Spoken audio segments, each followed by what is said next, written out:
Welcome to Cyber Frontier, bringing you the latest news, trends, and hottest topics that focus on advances in cybersecurity and cyber industry economics. Our expert yet down-to-earth hosts make cybersecurity straightforward. They ask the tough questions and make this challenging topic something that everyone can understand. Our candid approach lets guests open up on topics we would all like to see addressed. You can find us on the web at newcyberfrontier.com. That's www.newcyberfrontier.com. Now join today's host as he introduces the topic for today's New Cyber Frontier.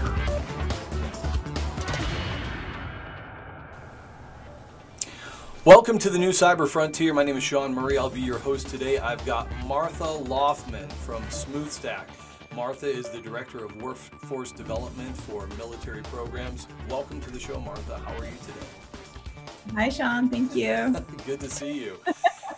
Hey, so you've been in this type of role here for the last several years, and the title doesn't seem to change. And I know it's one of your passions. So, welcome to the show. We're going to talk about the cyber workforce. Development, cyber workforce, professional development, the differences between the two, the skills gap that continues to plague the industry right now. It's having an impact. We're in the middle of a pandemic, and so things are changing. And so we'd love to get your perspective on something that I know that you've been passionate about for years. So again, welcome to the show. Let's start out, what do you see as the major gap right now in cyber credentials or cyber credibility? And so cyber being IT for our audience and cybersecurity being the security of IT, right? What's your opinion on that? On why is there a skill gap, or what is the gap? What is it? All of it, right? What is the skill gap, and why is it a problem? Yeah, I think that there's a gap because for so long the traditional pathway really was dependent on the university systems producing our talent, right? And the university systems, it was really taking them that 5 to 7 years to get people really ready to take on a cyber role in organizations, right? So first they went through their 4-year degree, and then they really learned their hands-on skills in the workplace. And then, depending on what, era we're talking about, would back that up at some point with certifications. And that we just realized we got ourselves in a pickle a few years back where we realized we can't wait 7 years for these 6,000 people coming out of this degree program every year, right? We are increasing our gap, exponentially every single year in cybersecurity. So people started looking for alternative ways to produce that talent. And we really started to look towards, the 2Y programs, the community colleges, the technical schools, boot camps, and then just people that had certifications to begin with. And I think what we found is a few different problems with each one of these, right? So if you are coming out of an education program, then your program, chances are, for the university at least, we're pretty scholar heavy. So if we think of the scholar practitioner model in education, we're thinking of, do you know the theories behind why things work the way that they do, right? So that's the scholar part that universities are really heavy on. And then the practitioner part is, can you do it, right? So if you're a pen tester, can you push that button every time and, get the program to work? But you don't really know why it's doing what it does, right? And I think we found that boot camps were really hands-on, but they didn't have any of the theoretical knowledge that was needed or expected at the time. And that certifications really was just acquiring that cert, but maybe they didn't have the theoretical knowledge and they probably weren't hands-on. And then people at the university had the theoretical knowledge, but they didn't have the certs and they weren't hands-on. And I think it really kind of put our community into a spin to kind of figure out, well, what's the answer then? Does that mean that we have to go back to our fallacy of appeal to history, right? And say, okay, well, do we need to do this the way we've been doing it this whole entire time? Or can we look at this from a new perspective and say, what pieces from each one of those do we need? And how do we define that? And I'm sure, this is where, the NICE framework has really come into play. And not just the NICE framework, there are lots of different organizations and groups of people out there trying to define what knowledge, skills, and abilities are necessary for each one of these, dozens and dozens and dozens of roles out there, and what's the best way, most efficient way to get it, and how do we streamline that process so we can have a steady flow of talent that does meet industry needs. And to make it more complicated, our needs are changing, right? Constantly. New products are changing, policy is changing. So yeah, there's a lot. That's my quick answer. Yeah, but there's a lot to it. And so it's, when we take a look at it, it is kind of complicated. It's not an easy fix. There's a lot of moving parts we need to understand. We're talking to Martha Laughman over at Smoothstack. She's the Director of Workforce Development for Military Programs. We'll be right back after this message. Cyber Resilience Institute helps build strong cyber communities designed to prevent members from attack.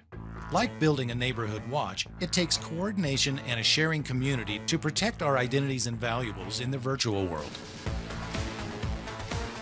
Typically, we hear that organizations know they need to do something to protect their cyber assets, but don't know where to begin. Let Cyber Resilience Institute help your community create an action plan. Cyber Resilience Institute will build your community or business marketplace so that it is designed to support a collective cyber defense. Contact them for more information at cyberresilienceinstitute.org. Welcome back to the New Cyber Frontier. My name is Shawn Murray. I am your host today. We are with Martha Laughman from Smoothstack. She's the Director of Workforce Development on military programs. We're talking about the skills gap for cybersecurity positions, and you gave us a rundown just before the break on how complicated it really is. You talked about education, the core, the philosophy, the foundational things that we'd like to have a lot of our cybersecurity or IT professionals to have, and that's important. But we can't necessarily wait 4 to 8 years for those professionals to get through their academic.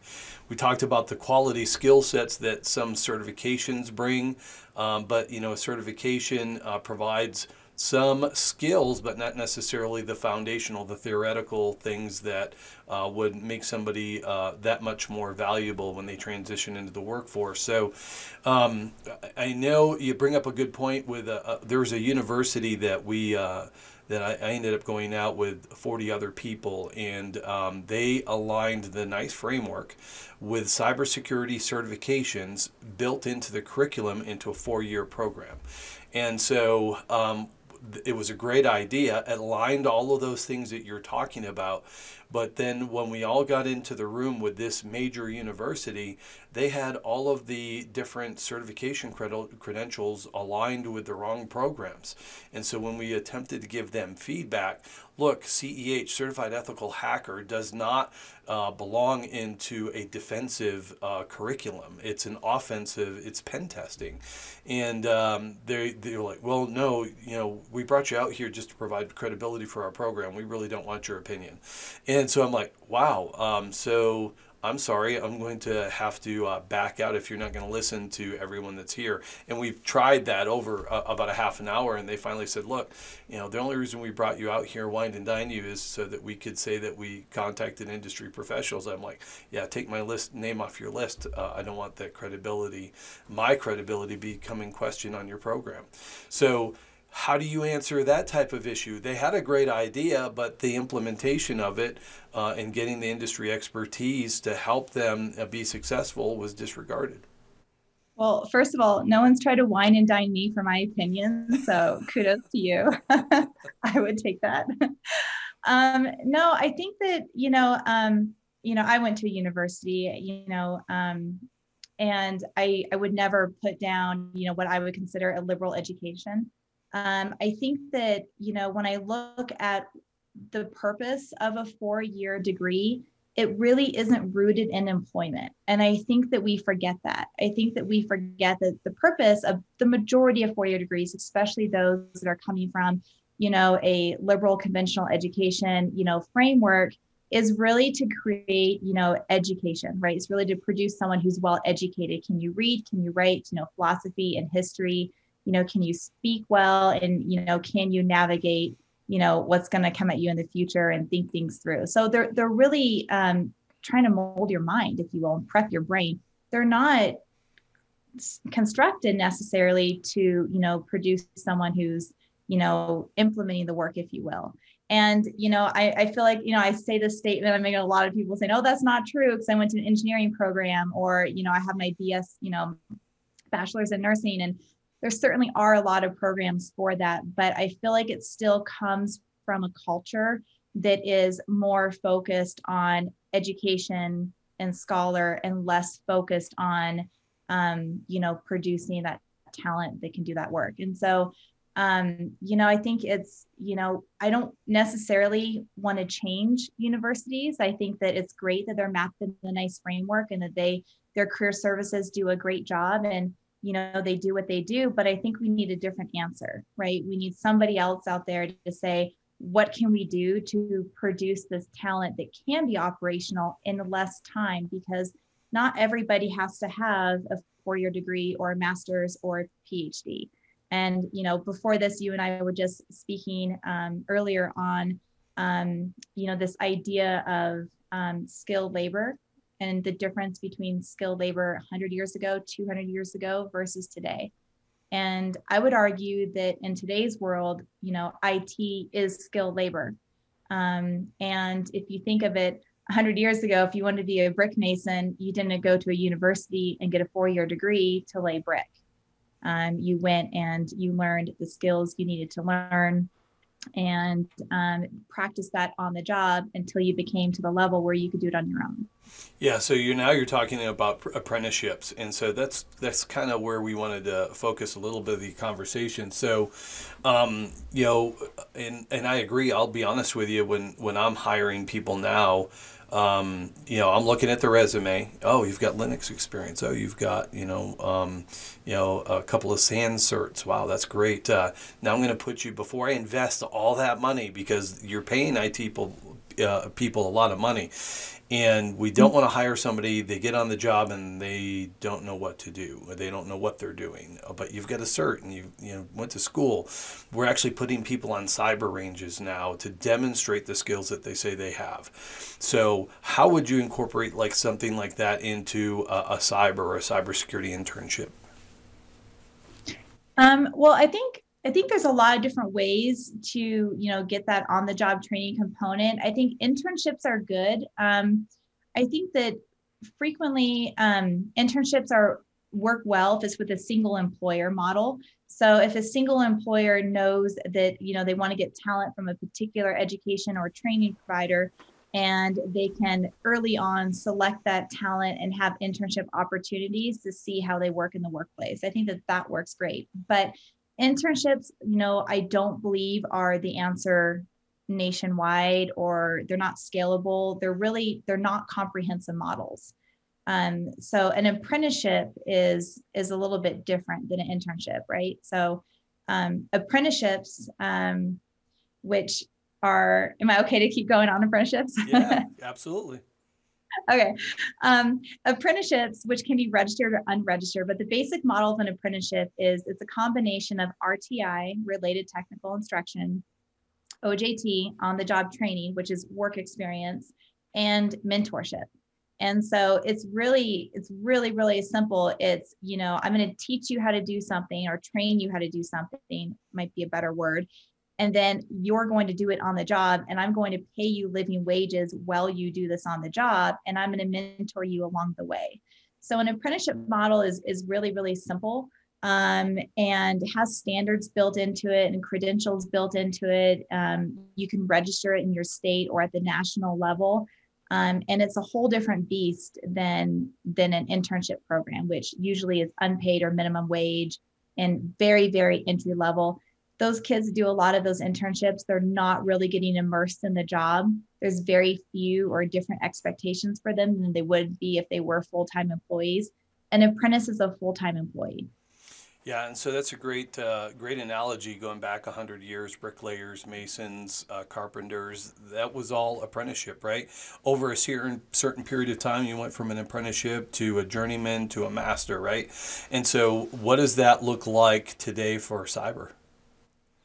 Yeah, so I mean, very similar. My brother is in the construction trades, and he had some RTI front loaded. So he went to school for X amount of time, and then he became an apprentice, making 60% of the wages he would make if he had been there 5 years.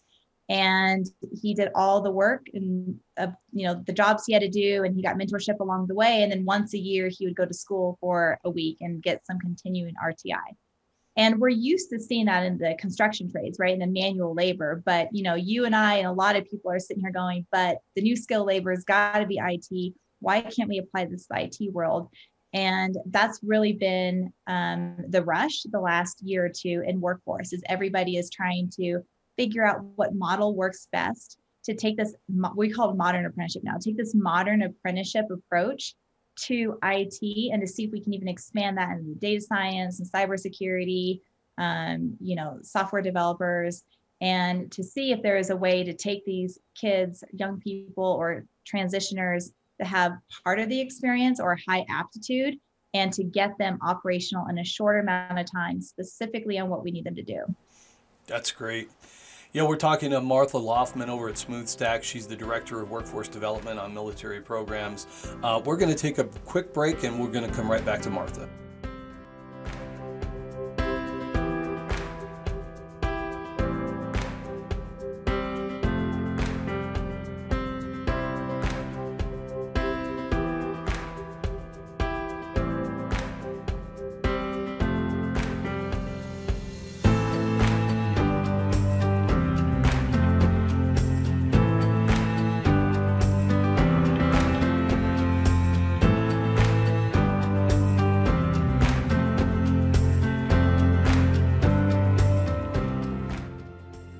Welcome back to the New Cyber Frontier. I am Shawn Murray. I'm your host today. We've got Martha Laughman all the way over from Smoothstack. She's the Director of Workforce Development on Military Programs. The conversation today has been on focusing on how we solve some of the gaps in cyber and cybersecurity for credentials. And the unique approach we're discussing today is just a different approach that's come back around, focusing on skill sets, is apprenticeships. So, what unique approaches are you seeing right now to identify that type of solution for apprenticeships? Yeah. So I think one of the challenges right now that we're seeing in trying to get the apprenticeship model to work at scale is that we don't have, you're not getting credit for the previous education experience you have, right?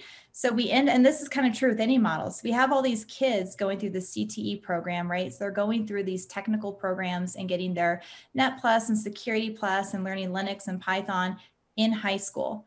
And then they finish high school and then they go to community college and they're going to get those all over again, those same classes and same certs, and they're going to go to university. And by that point, even if they did it in high school or community college, they forgot about it. So they have to take it all over again. And then they get out of the university and now they're looking for an internship or an apprenticeship opportunity that doesn't give them credit either.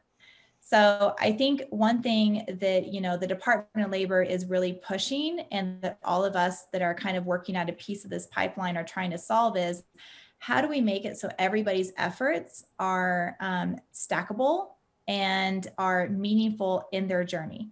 So if we have someone who is in a CTE program and getting, their associate's degree and their certifications in high school, they already have their 2 years done of community college. So they should be able to, at that point, go into, say, an apprenticeship model for 2 years, where they make $50,000 a year for 2 years and get additional training certifications. They should get college credit for that OJT and that RTI during that apprenticeship. So by the time they're done, their employer should have a tuition assistance program. At this point, they're 20. They've done 2 years of on-the-job work. They have all their credentials, 3 years of college. Their employer should be able to pick up the tab and pay for their final year of university over time because it benefits them, right? Most large employers have these programs anyways. And so, when we talk about this model at different conferences and we're having these intellectual conversations on workforce programs, it makes sense, right? And the way that we just laid it out, there's not a single dollar paid from that young person to a school, and they get their 4-year degree by the time they're 21 or 22, and they're making $75,000 a year. And it works on paper, but we're not seeing this actually happen in the real world. And so that's something you think should align under a Department of Labor initiative, right? Some type of construct there. I mean, the Department of Labor is pretty good. So a lot of people talk about having apprenticeships, but if they're not a registered apprenticeship, that means that the state or the Department of Labor has not given their stamp of approval on that apprenticeship model. So I would be really cautious of apprenticeships that charge you money, that ask you to pay for your related technical instruction, that don't pay fair wages, or that don't have that stamp of approval. So looking for a quality apprenticeship that gives you credit and pays you fairly and is approved is really the direction that I would send my child in. Yeah, and it's a good point. Some of the things that we see additionally, we just released our interns from this past summer. There's a new initiative here in Colorado Springs where all of 13 school districts got together. You may know Bob Gemignani. We had him on the show. He actually started out in School District 49. He had this internship, apprenticeship model that they introduced in 40 now. Now it's like district wide, and it offers an opportunity for a high schooler, a senior year in high school, to actually go and work in an internship type of position to see if, hey, this is really what I want to do. And so they my interns have broken into buildings and done cybersecurity assessments and configured routers and done all kinds of cool stuff. And then one of the things we do is we actually, for both of my interns this year, each one of them got a professional cybersecurity certification. That they have a credential, they move on.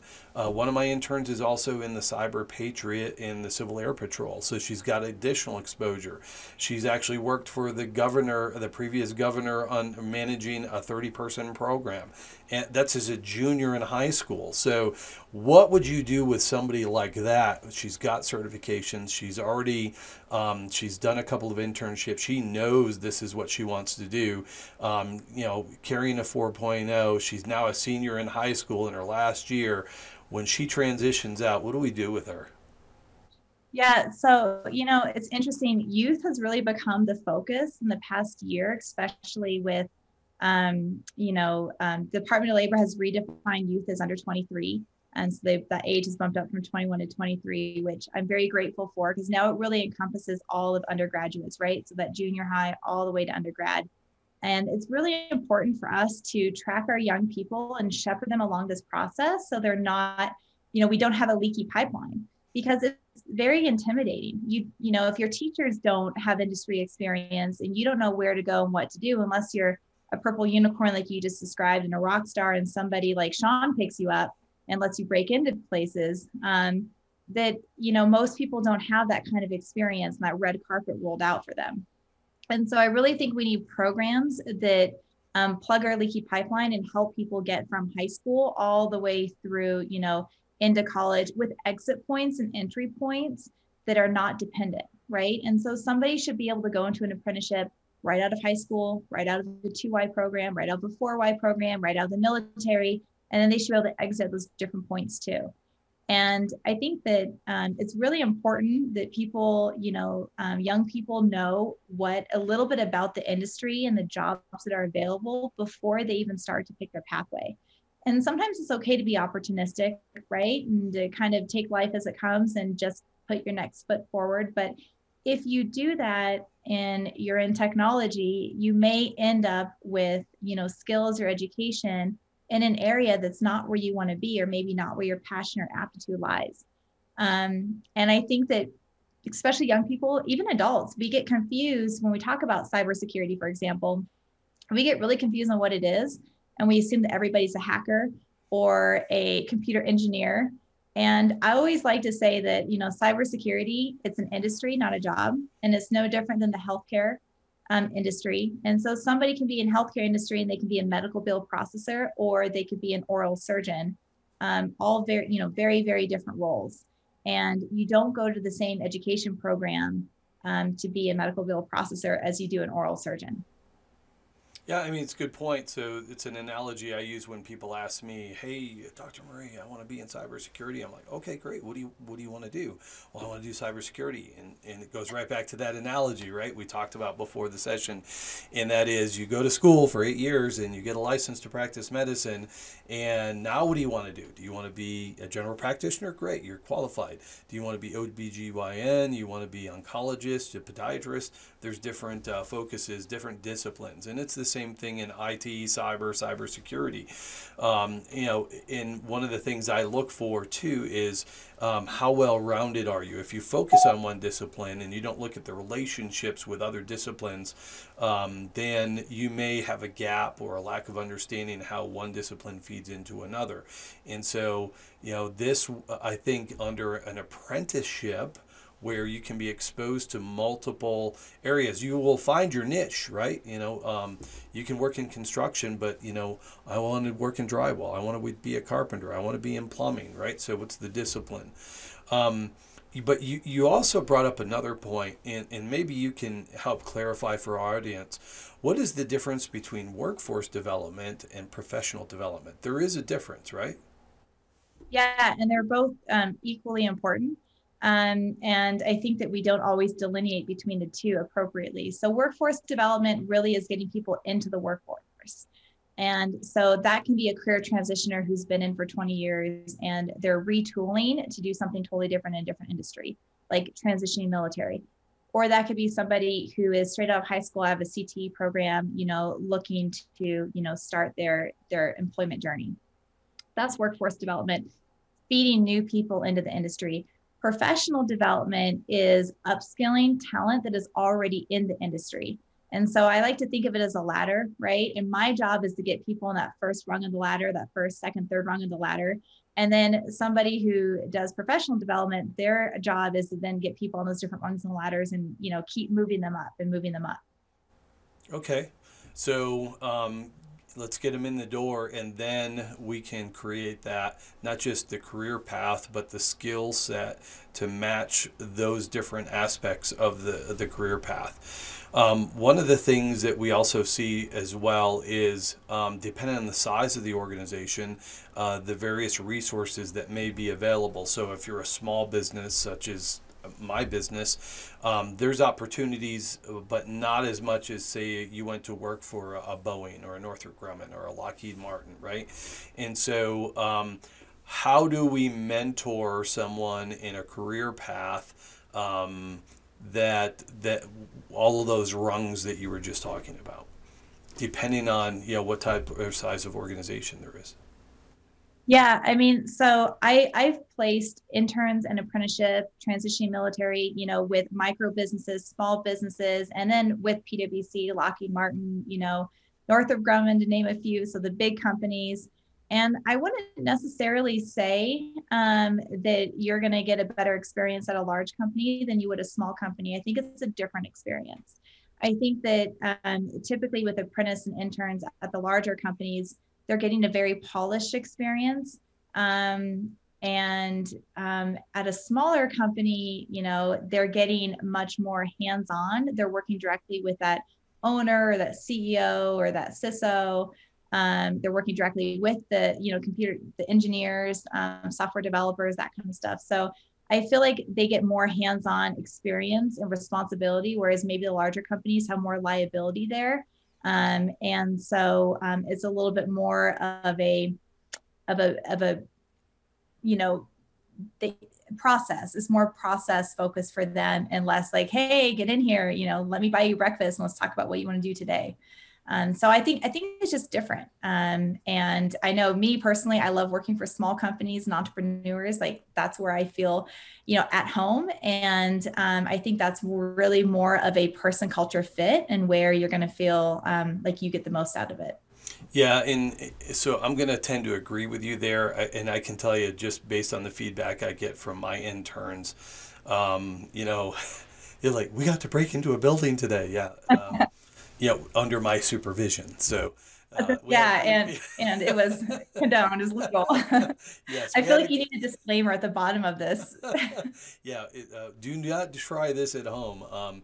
You know, there's a letter, there's a statement of work, there's all of this, and so you really do have to explain that aspect of it first. Like, hey, so the company's hired us. This is what the objectives are, and we're going to see if we can get through here, and by spraying a can of air through a little gap to open up a motion sensor on a door. Yeah, that's really cool. It took us 10 seconds to do that, but you know, that's something that they're not going to forget. You know, we've been talking to Martha Laughman. She's the Director of Workforce Development for Military Programs over at Smoothstack today. You know, the cyber credentials, the cyber gap, IT, cybersecurity, apprenticeships, great new topic. You know, we're at the end of our segment. What are your parting words for our audience on this discussion, Martha? I think, you know, just a little bit about my personal mission and why I do this and why I'm so passionate about it. I was originally a counselor by trade and then became a career counselor on the military base. And it was during that time, my husband lost his legs in the war, and he was unemployed and was having a really hard time finding employment. And my job was to find other service members employment. I was unable to help him at the time and help him find a job. And you know, what that did to him and how that crushed him really personally impacted me in my personal life. And then in my professional life, I had all these service members come into me saying, but Martha, you said if I got a Security Plus, I could get a job and I can make X amount of money. And I'm like, but that's what the CompTIA poster said. Don't hate me if you're from CompTIA, I love you. But, you know, at the time, that's really what was going around. And, you know, it occurred to me, this was about, you know, 6 years ago, that there was some kind of disconnect. We had all of this amazing talent that, you know, had high aptitudes and a passion and really wanted to contribute, you know, in IT, in cyber, in general. And there was some disconnect between us in workforce and in industry, getting them those jobs.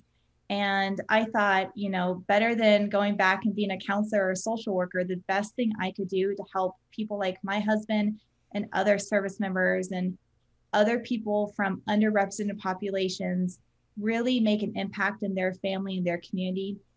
The best thing I could do is help create these workforce programs.